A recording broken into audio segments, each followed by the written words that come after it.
Hydraa unstoppable మాత్రమే కాదు, ఇకపై అన్టచబుల్ కూడా. ఫుల్ పవర్స్ ఇస్తూ తెలంగాణ కేబినెట్ నిర్ణయం తీసుకుంది. ఈ పవర్స్తో ఇప్పుడు హైడ్రా ఏం చేయబోతోంది, ఎలాంటి చర్యలు తీసుకోబోతోంది, ఇకపై అక్రమాల కూల్చివేతలో హైడ్రాను అడ్డుకునే సీన్ ఎవరికి ఉండబోదా? Look it right. Telangana cabinet భేటీలో చాలా నిర్ణయాలు తీసుకున్నారు. ఇందులో హైడ్రా హైలైట్ అని చెప్పాలి. హైడ్రాకు చట్టబద్ధత కల్పిస్తూ నిర్ణయం తీసుకున్నారు. ఎఫ్టీఎల్ బఫర్ జోన్లో కట్టడం ఏదైనా అది నేలమట్టం కావాల్సిందే అనేది హైడ్రా టార్గెట్.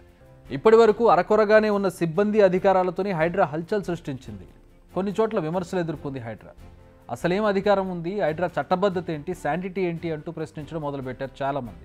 అందుకే దీనిపై క్లారిటీ ఇచ్చేసింది తెలంగాణ ప్రభుత్వం.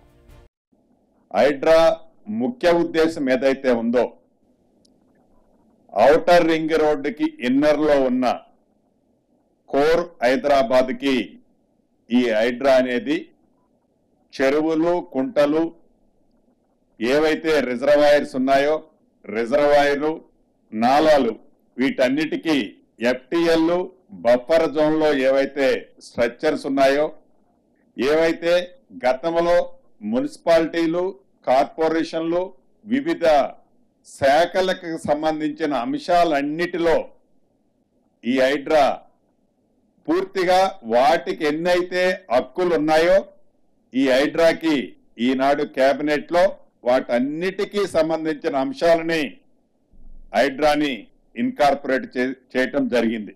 ఏ శాఖలకి ఎన్ని పూర్తి స్వేచ్ఛలు ఉన్నాయో ఈ హైడ్రాకి కూడా అదే రకమైన స్వేచ్ఛ ఉండే విధంగా నియమ నిబంధనల్ని సడలించడం జరిగింది.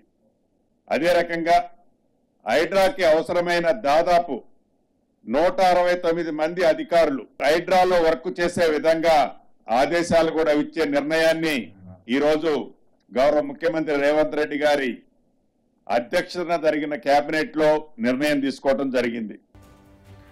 ఓఆర్ఆర్ లోపల 27 అర్బన్ లోకల్ బాడీలు, 51 గ్రామ పంచాయతీలు ఇవన్నీ హైడ్రా పరిధిలోకి వస్తాయి. హైడ్రాకు ఫుల్గా ఫ్రీ హ్యాండ్ ఇచ్చారు. అంతేకాదు 169 మంది అధికారులు, 946 మంది అవుట్ సోర్సింగ్ ఉద్యోగులు. ఇది హైడ్రా విశ్వరూపం ఇప్పుడు. అంతేకాదు హైడ్రా కోసం లేటెస్ట్ మెషినరీని తెప్పిస్తున్నారు కూల్చేయడానికి. ఇవన్నీ కూడా హైడ్రాను రోజు రోజుకు మరింత బలోపేతం చేస్తున్నాయి.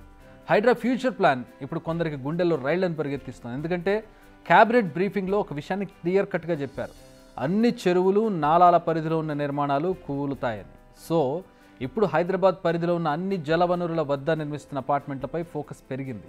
ప్రస్తుతం హైదరాబాద్లో చాలా లేక్ వ్యూస్తో భారీ అపార్ట్మెంట్లను నిర్మిస్తున్నారు. ఇప్పుడు హైడ్రా వీటిపై ఫోకస్ చేసింది. ఇప్పటికే ఓ లిస్ట్ను రెడీ చేసింది. ఇందులో నార్మల్ ప్రాజెక్ట్స్తో పాటు బడా నిర్మాణ సంస్థల ప్రాజెక్టులు కూడా ఉన్నాయి. ఒక్కో ప్రాజెక్టులో కనీసం 2 నుంచి 3,000 ఫ్లాట్స్ ఉన్నాయి. సో ఇప్పుడు వీటిపై ఇన్వెస్టిగేషన్ కొనసాగుతోంది. ఒక్కసారి అది పూర్తయితే కూల్చివేతలు స్టార్ట్ అవుతాయి.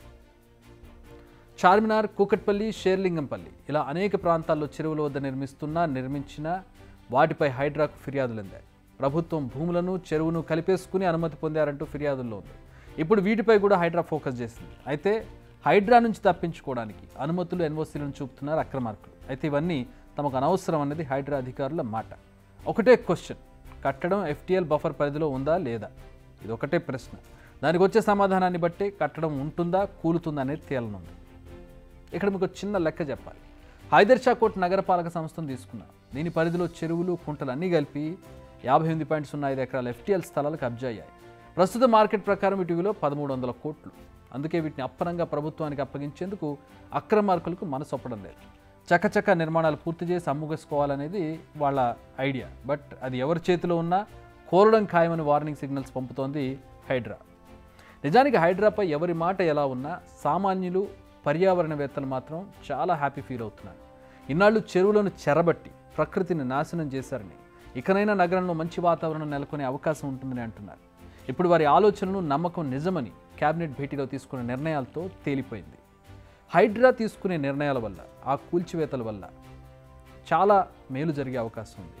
ఇకపై నీళ్లు నిలబడే అవకాశం ఉండదు. లోతట్టు ప్రాంతాలు జలమయమైపోయాయి అని చెప్పుకునే అవకాశం ఉండదు.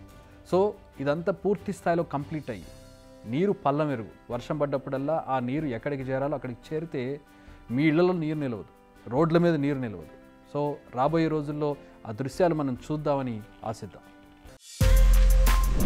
బిగ్ టీవీ అవుట్లుక్ కథనాలు నచ్చితే వెంటనే బిగ్ టీవీ ఛానల్ ను సబ్స్క్రైబ్ చేయండి.